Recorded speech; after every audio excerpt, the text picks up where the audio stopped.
आता सर्वांनी एकदम व्यवस्थित लक्ष द्या माझ्याकडे, मी काय सांगत आहे ऐकताय का सर्वजण?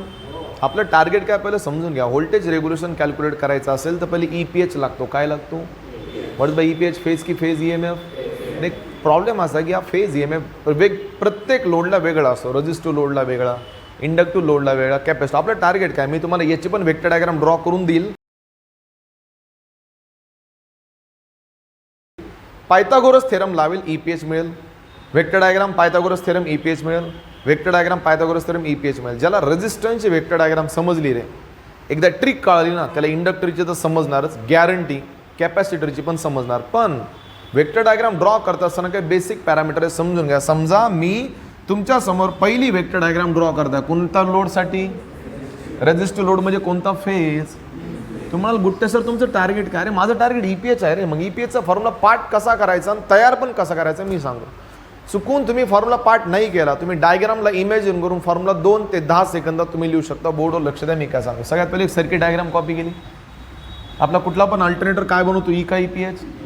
हा काय लावला मी? लोड. लोडचं व्होल्टेज V का VT?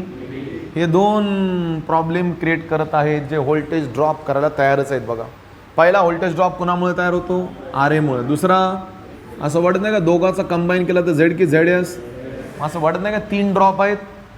किती ड्रॉप आहेत तुम्हाला माहिती आहे का? व्हेक्टर डायग्राममध्ये या 3 ड्रॉपचा एक ट्रँगल बनतो बघा. आठवतो का तुम्हाला? ऐकताय का तुम्ही? लक्ष देऊन. जो पहिला ड्रॉप असतो त्याचा ड्रॉपचं नाव आहे IARA. ह्याच्या एकदम समोर 90 डिग्रीमध्ये जो दुसरा ड्रॉप असतो त्याला म्हणता IAXS. आणि दोघांची ॲडिशन केल्यास जो नवीन ड्रॉप मिळतो त्याला म्हणता IAZS. पहिला ड्रॉ करून दाखवतो. इथून पुढे पाठच करा. जर IARA असा असेल तर परफेक्ट 90 डिग्रीमध्ये वर कोण असतो? IAX. आणि शेवटी याचा टेल आणि याचा हेड जॉईन करा, मिळाला IAZS. हा ट्रँगल ना बदलणार नाही. आपल्या ब्रँचमध्ये हा ट्रँगल त्याची जागा बदलत नाही. Is that clear? सो पहिला पॅरामीटर कोण आहे? दुसरा पॅरामीटर 90 डिग्रीमध्ये तुम्हाला पण माहिती आहे सगळ्यात मोठा बाप असतो म्हणजे I इंटू, आणि असं पण तुम्हाला माहिती आहे अँगल असतो 90च्या जवळपासचा समोरचा अँगल फेज अँगल फाय ना, हो का नाही? सगळ्यात पहिला जो वेक्टर मी ड्रॉ करेल त्या वेक्टरचं नाव आहे VT. मुलं झाले कन्फ्यूज. VT का? अरे बानो, VT हा रेफरन्स वेक्टर आहे. कोणता वेक्टर?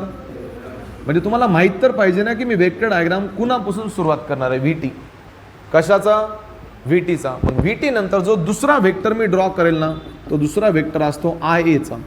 सगळं IA वर डिपेंड आहे का? मी तुम्हाला सांगतो. IA म्हणतो मी सरळ चाललो, अख्खी ट्रँगल सरळ जातील. IA म्हणतो मी खाली चाललो, अख्खे ट्रँगल खाली जातील. IA म्हणतो मी वर चाललो, अख्खे ट्रँगल वर जातील. हा जो ड्रॉप आहे कोणता? IARA. हा फक्त एकाची डायरेक्शन फॉलो करतो, त्याला काय म्हणता? IA. सो 3 वेक्टर डायग्राम का बदलल्या कोण सांगेल? किती फेज आहेत? In phase, lag phase, lead phase. समजलं? म्हणजे सगळ्यात चांगली दिसायला डायग्राम कोणती बनवू शकते? इन फेजचीच बनेल. काय इन फेजची बनेल? कारण इन फेजमध्ये IA सरळ जातो ना. सो वेक्टर डायग्राम ड्रॉ करण्याच्या अगोदर काही बेसिक रूल सांगा. सगळ्यात पहिला रेफरन्स वेक्टर कोणता? VT. VT ड्रॉ केली की कशाच्या मागे लागायचं? IAच्या मागे लागलं. पुढची वेक्टर डायग्राम कशी तयार करायची माझ्यावर सोडून द्या. सुरुवात करायची का? बोर्ड लक्ष द्या, मी काय सांगत आहे. पायथागोरस थेरम वगैरे कसा लावायचा मी वेळ आलाच सांगेल. लक्ष द्या रे. सगळ्यात पहिला वेक्टर गुट्टे सरांनी ड्रॉ केला हा. या वेक्टरला सरांनी नाव दिलं V का VT? दुसरा वेक्टर आहे कोणता? I की IA? यार तुम्हाला सांगायची गरज नाही पडली पाहिजे. IAचा वेक्टर इन फेज आहे ना. इन फेज मध्ये IAचा वेक्टर वर जातो खाली येतो का? मध्येच असतो. एक काम करा, आता मध्ये तर दाखवू शकत नाही, थोडा किंचित खाली दाखवतो, चालेल ना? हा जो थोडा खाली वेक्टर दाखवलेला आहे त्याचं नाव काय? I की IA? याला डॉट देऊन सोडून द्या. आता वेक्टर्स इथून पुढे वाढत जाणार, मागे नाही येणार. वेक्टर डायग्राम एक्सटेंड होत जाते समोरच्या साईडला. आरामात विचार करा. मी तुम्हाला बोललो होतो IA ला कोण फॉलो करतो? IARA. आता मला सांगा IA उजवीकडे जातोय ना, त्याचा ड्रॉप पण तर उजवीकडेच जाईल. मग उजवीकडे जाईल म्हणजे वरील खालील का सरळ पुढे जाईल? हा ड्रॉ केला सरांनी. पहिला ड्रॉप IA इंटू, विसरले असेल तर जरा आठवण करून देतो, IARAचे एक्झॅक्ट 90 डिग्री कोण असतो? हा मुद्दाम थोडा मोठा ड्रॉ करताय. मोठा ड्रॉ नाही केला तरी चालेल, जरा डायग्राम व्यवस्थित दिसेल. जो दुसरा ड्रॉप असतो त्याला काय म्हणता? IA इंटू, हा अँगल किती पाहिजे? शार्प. तुम्हाला माहिती आहे ना, हा आणि हा जॉईन केल्यास एक ट्रँगल मिळतोय ना.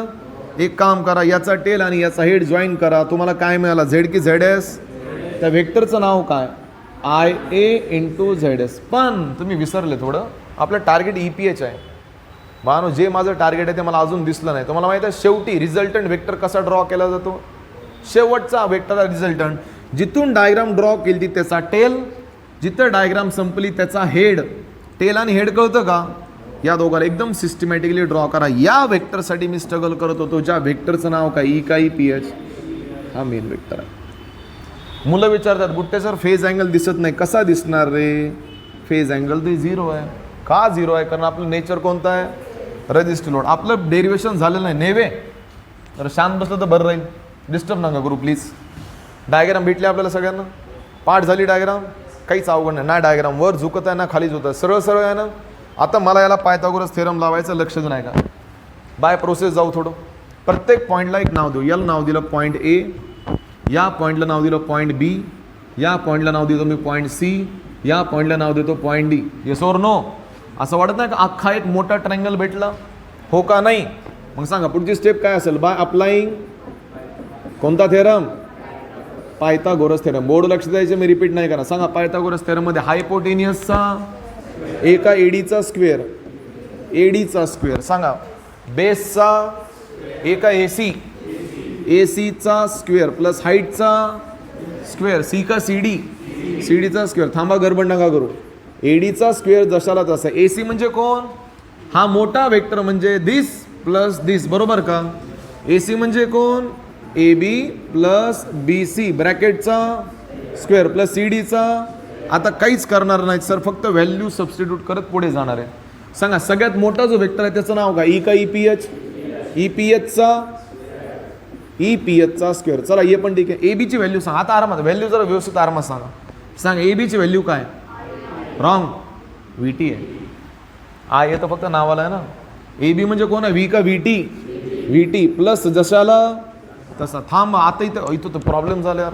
BCचा वेक्टर डायरेक्ट दिसत आहे ना, दिसत आहे. कॉस थिटा साइन थिटा दिस, इथं कॉस साइन नसतंच. कोण सांगेल का कोणता फेज आहे, मग तुम्हाला कॉस साइन कुठे दिसेल, लॅग आणि लीड. मग हा सांगा हा BC किती आहे, IA इंटू, थांबा, हा IA into RA bracket is close, ब्रॅकेटचा प्लस CDचा स्क्वेअर म्हणजे याचा ना, हा स्क्वेअर म्हणजे किती आहे, हा घेतलाय ना ब्रॅकेट, IA इंटू XS ब्रॅकेटचा स्क्वेअर. भेटला का इक्वेशन, मला स्क्वेअर नाही पाहिजे. So final equation is EPH is equals to in under root of VT plus IA RA ब्रॅकेटचा स्क्वेअर प्लस IA XS ब्रॅकेटचा स्क्वेअर. मी याच्यासाठी स्ट्रगल करत होतो. We know that it is measured in voltage रेग्युलेशनचा formula असा पण तुम्हाला माहीतच आहे.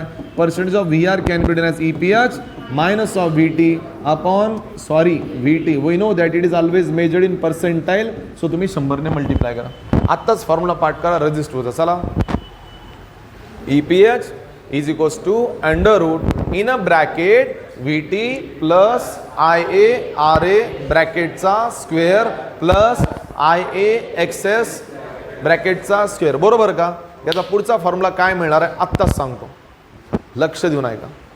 तुम्ही काय पाठ केलं, VT सोबत cos फाय घ्या. चला पुढच्या लॅग फेज मध्ये फॉर्म्युला काय मिळणार आहे मी आत्ताच सांगतो. VT का VT cos फाय, हे जशाला तसं. इकडे एक नवीन पॅरामीटर ॲड करावं लागेल, VT sin फाय.